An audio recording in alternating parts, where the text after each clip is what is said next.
हैदराबाद या भाग्यनगर, आखिर क्या होगा भविष्य में इसका नाम? चर्चा इस समय इसलिए क्योंकि देश के प्रधानमंत्री नरेंद्र मोदी ने इशारों ही इशारों में बता दिया कि ये भाग्यनगर ही था, जिसके बाद कयास लगाए जा रहे हैं कि हैदराबाद का नाम बदलकर जल्दी ही भाग्यनगर हो जाएगा। बता दें कि हैदराबाद में बीजेपी की 2 दिवसीय राष्ट्रीय कार्यकारिणी की बैठक हुई, जिसके बाद प्रधानमंत्री नरेंद्र मोदी ने इस बैठक को संबोधित किया। इस दौरान उन्होंने हैदराबाद को भाग्यनगर कहकर पुकारा। वैसे तो उत्तर प्रदेश के मुखिया योगी आदित्यनाथ भी हैदराबाद का नाम बदलकर भाग्यनगर करने की बात कई बार कह चुके हैं, लेकिन अब देश के प्रधान सेवक की तरफ से ये बात निकली है तो मुद्दा ज्यादा बड़ा है। हालांकि आज यहाँ बात राजनीतिक नहीं होगी, बल्कि हम बताएंगे कि हैदराबाद का भाग्यनगर से आखिर कनेक्शन क्या है।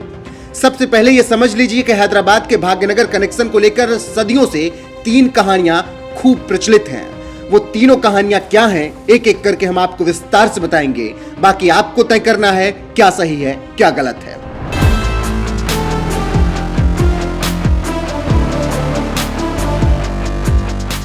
भाग्य लक्ष्मी मंदिर की वजह से भाग्यनगर पड़ा नाम। हैदराबाद में चार मीनार के पास एक मंदिर है जिसका नाम भाग्य लक्ष्मी मंदिर है। अभी सीएम योगी भी वहां पहुंचे थे और पूजा पाठ किया था। माना जाता है कि 1930-40 में जब मुस्लिम पहचान का विस्तार होने लगा तो आर्य समाज ने भाग्यनगर सत्याग्रह चलाया। ये कैंपेन भाग्य लक्ष्मी देवी का नाम लेकर ही चलाया गया और कहा जाता है कि यहीं से शहर का नाम भाग्यनगर हो गया। भागमती के प्यार में पागल सुल्तान ने बसाया भाग्यनगर। 1564 से 1612 के दौरान मुगलिया सल्तनत की बात है। कहा जाता है कि गोलकुंडा सल्तनत के 5वें सुल्तान मोहम्मद कुली कुतुब शाह को यहाँ की एक खूबसूरत लड़की पसंद आ गई।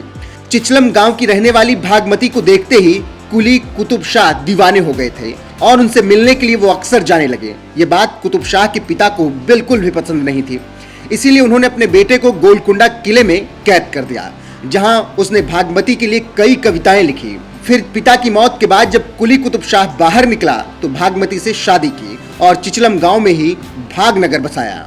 बागों की वजह से बागनगर बना।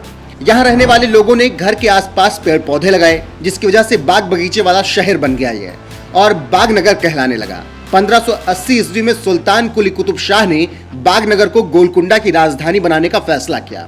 फिर बाद में 1591 ईस्वी में कुतुब शाह के प्रधानमंत्री रहे मोमिन अस्त्राबदी ने इस शहर का नाम हैदराबाद रखा। तो ये वो 3 कहानियां प्रचलित हैं जिसमें कभी बताया गया कि इस शहर का नाम भाग्यनगर था, कभी बागनगर तो कभी भाग्य लक्ष्मी मंदिर की वजह से भाग्यनगर रहा। वैसे भी हैदराबाद को लेकर हमेशा से चर्चा रही ही है, क्योंकि अखंड भारत की न्यूज सरदार पटेल ने यहीं से रखनी शुरू की थी और आज पीएम मोदी यही बात कह रहे हैं कि जिस भाग्यनगर से सरदार पटेल ने अखंड भारत का सपना देखा था, अब उसे पूरा करना बीजेपी की जिम्मेदारी है। फिलहाल आपका क्या कुछ कहना है? इन 3 कहानियों में से आपको कौन सी कहानी सही लगती है? कमेंट में अपनी राय हमें जरूर बताएं।